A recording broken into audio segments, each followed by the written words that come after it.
Ball busting, ball breaking, etc. is an Italian tradition that dates back to when Moses wore short pants. Ball breaking is usually affectionate and done between friends, but when it gets out of hand, it can become very hurtful and destructive.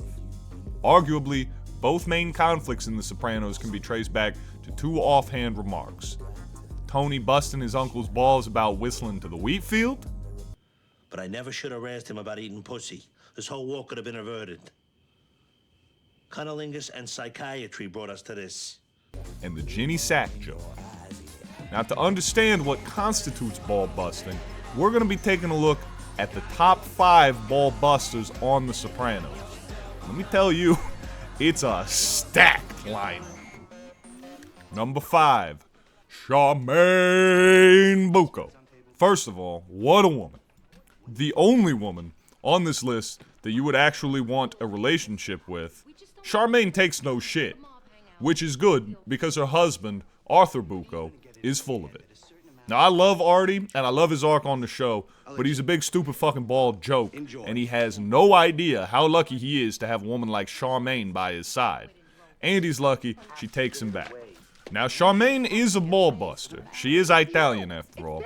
But she's unique on this list in that she's actually 100% right in her ball breaking. We're not connected. Right, because we just turned down those tickets. But the tickets were comps. Tony is a labor leader. Arthur, please, grow up. Does the mind not rebel in any possible scenario under which dentist is sending the Don of New Jersey first class on a Norwegian steamship? Come on, Arthur. Somebody donated their kneecaps for those tickets. A lot of the others on the list are just busting balls for the love of the game. But Charmaine is doing it because she loves her husband and wants him to get it together. And in the end, he does. That alone earns her a spot on the list. Not to mention that one time she absolutely crushed Carmela and her balls in single combat, which is no small feat. Carmela, I slept with them. You slept with Tony? Really, it wasn't for me. Number 4, Ralphie Cifaretto. What we do in life echoes in eternity. He's fucking obsessed with Gladiator. Man, it's a great fucking film. Strength and honor. Scotch and soda. As long as you're on the way to the bar. Ball breaker. Motto on this guy is a piece of work, but he sure could break balls with the best of them. It's gonna be fine.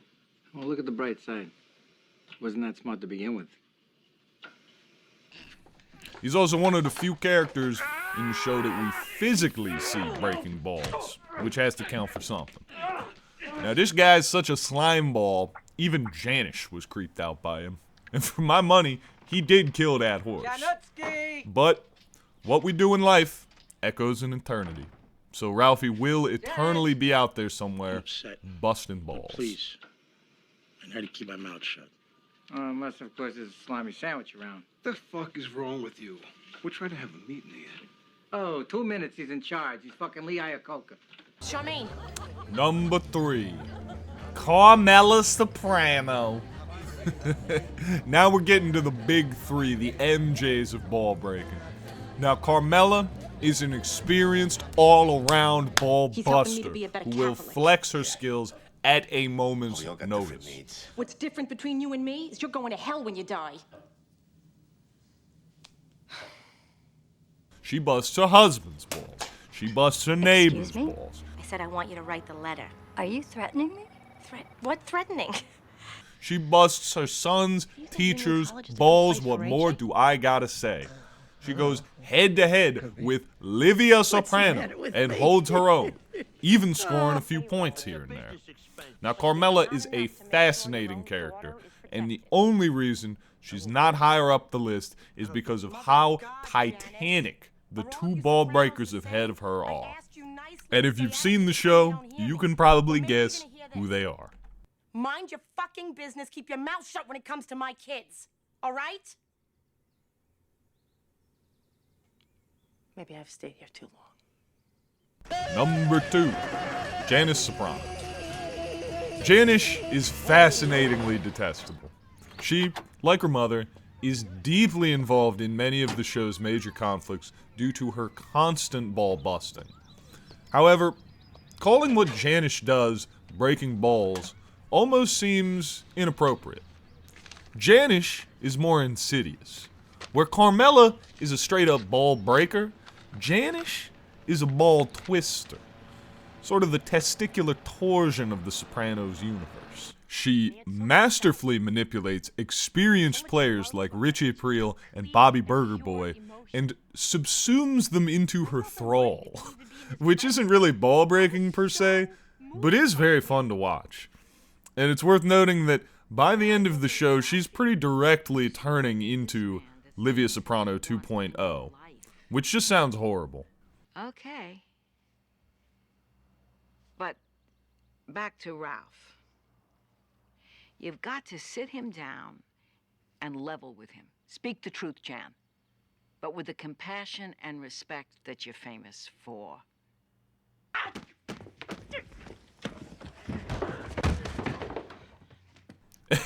And speaking of Livia, number 1, Livia Soprano, the old girl herself. If you didn't see this coming, you better go to the eye, nose, and throat department and get your vision checked, okay? Because throughout heaven and earth, Livia is the ball buster. Like, watch this shit. Oh, Mama Livia, como stai, darling? Listen to him without my darling. I am nobody's darling. This one here, she never disappoints you, I tell you that. Are you still seeing your other women, Lorenzo? Come on, Ma. Let's mingle. Absolutely insane. She busted Larry's balls like it was nothing to her because it wasn't. Livia's ball breaking left permanent scars on both Tony and his father Johnny, as well as many other characters throughout the show. That's nothing but a racket for the Jews. She was originally written to become more of an antagonist in the later seasons, but this plotline was unfortunately scrapped after Nancy Marchand passed during filming. And look, everything I've heard about Nancy says that she was an utterly sweet woman who was nothing like Livia. But with how well she played Livia, if she wanted to, she could be up in heaven right now busting God himself's balls. That's how powerful she was. R.I.P. Nancy, you were a legend, and probably my favorite character on The Sopranos. What? She doesn't understand you. She's violent. Look at the look on her face. Well, that concludes my top 5 ball busters of The Sopranos list. If you enjoyed and want to support this thing of mine, maybe drop me a comment or like or subscribe or something like that. And if not, well, va fangool, eh?